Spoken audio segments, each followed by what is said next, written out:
Usha Sharma Shastri channel आप सभी के लिए लेकर के आया है 12 महीनों के व्रत कथा, त्योहारों की कहानियाँ और बड़े प्यारे प्यारे सुंदर सुंदर भजन, गीता, भागवत और सभी तीर्थ स्थानों के बारे में। जय श्री कृष्ण, जय राधे राधे।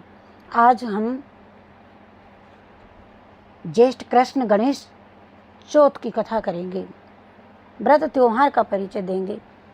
आप तनिक कल्पना तो कीजिए कि यदि ये त्योहार ना होते तो व्रत उपवास यदि नहीं होते तो जीवन कितना निरस्त होता।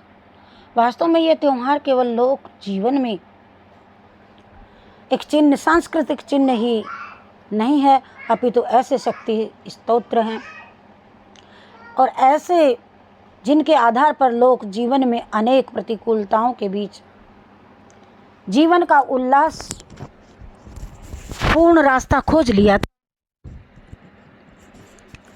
त्योहारों के दिन मन उदास नहीं करते, त्योहार के दिन क्रोध नहीं करते, त्योहार के दिन की इस चर्या ने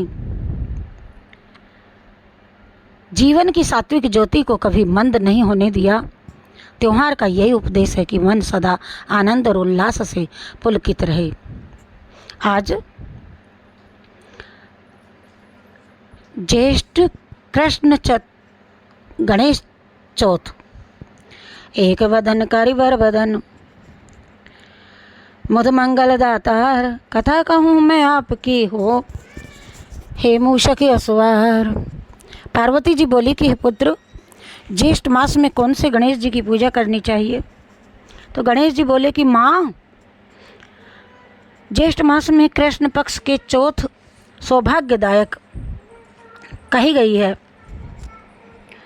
और इस दिन एक दंत गणेश जी की पूजा तथा घी के बने हुए लड्डू अन्य पदार्थ का प्रसाद चढ़ाना चाहिए। कथा इस प्रकार से है। जय गणेशाय नमः।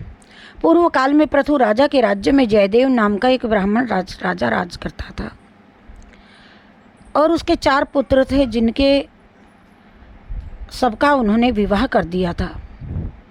उनकी सबसे छोटी बहू एक दिन अपनी सास से बोली, माता जी, मैं जब से व्रत करने योग्य हुई हूँ तब से ही संकट नाशक गणेश चौथ का व्रत करती ही आ रही हूँ और आप मुझे आज आज्ञा दें कि मैं उस व्रत को करूँ।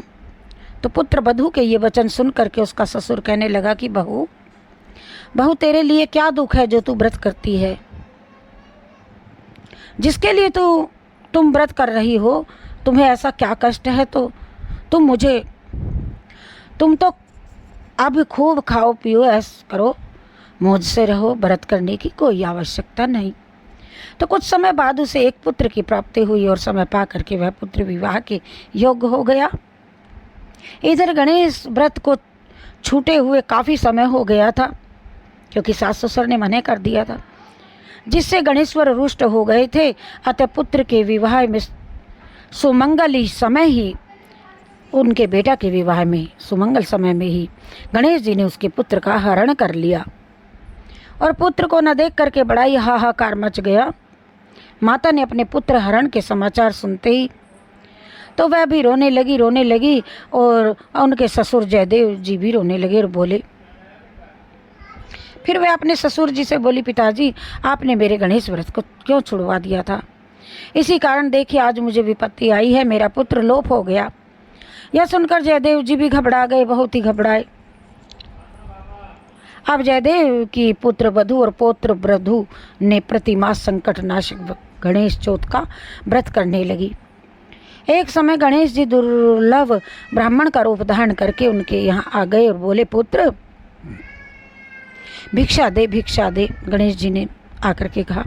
पुत्र वधू ने अत्यंत प्रसन्नता के साथ उस ब्राह्मण का पूजन किया तथा भोजन करवाया। ब्राह्मण रूपधारी गणेश जी बोले, भद्रे, मैं तुम पर अति प्रसन्न हूँ, वरदान मांगो। जयदेव की पुत्र वधू बोली, विघ्न विदारण, आप प्रसन्न हैं तो मेरा पुत्र मुझे पुनः प्राप्त हो जाए। ब्राह्मण बोला, तुम्हारी मनोकामना पूर्ण होगी। इसके बाद वे अंतर्धान हो गए। इसके कुछ ही समय बाद वह बालक घर आ गया और उसे घर पर आता देख करके सबके सब बहुत ही प्रसन्न हुए। बड़ी खुशियाँ मनाई। और इसके बाद फिर उनकी जब मनोकामना पूर्ण हो गई, पुत्र आ गया और उसे घर पर आता देख करके सभी बड़े प्रसन्न हुए। विधि विधान के अनुसार शेष विवाह कार्य संपन्न हुए जो रह गए थे बीच में, और भाग्यवती अपने पति के साथ प्रसन्नता को प्राप्त हुई। ज्येष्ठ मास की चौथ सभी कामनाओं को पूर्ण करने वाली है। श्री कृष्ण युधिष्ठिर से बोले, हे राजन, तुम शत्रु नाश के लिए इस व्रत को करो। श्री कृष्ण जी ने युधिष्ठिर जी से कहा कि तुम भी अपने शत्रुओं के नाश के लिए इस व्रत को करो, तुम्हारी सभी मनोकामनाएं पूर्ण होंगी। श्री कृष्ण गोविंद। जय गणेशाय जय गणेशाय जय गणेशाय जय गणेशाय। गणेश कथा पूर्ण। इसके बाद कहते हैं कि गणेश जी की कथा भी अवश्य करनी चाहिए। हम इसी के बीच में कर लेते हैं। जय गणेश जय गणेश। गणेश जी भगवान जी थे। चुटकी में चून चावल लेकर चल दिए, कहने लगे चावल लेकर के एक माता को मेरी खीर बना दे, खीर बना दे। बुढ़िया माता ने बनाई, थोड़ी सी खीर, थोड़े से चावल चढ़ाए और वह तो भरने लगी, खाने लगी। गणेश जी को आवाज़ देने लगे, आइए गणेश जी। गणेश जी कहने लगे, तूने झूठी कर दी, मैं नहीं खाऊंगा। कहने लगी, तुझे कैसे पता कि मैं गणेश जी हूँ? अपना रूप दर्शन दिखाया माता जी को, और माता जी बोली, मुझे तो दिखाया, किसी और का पर्दाफाश मत करना।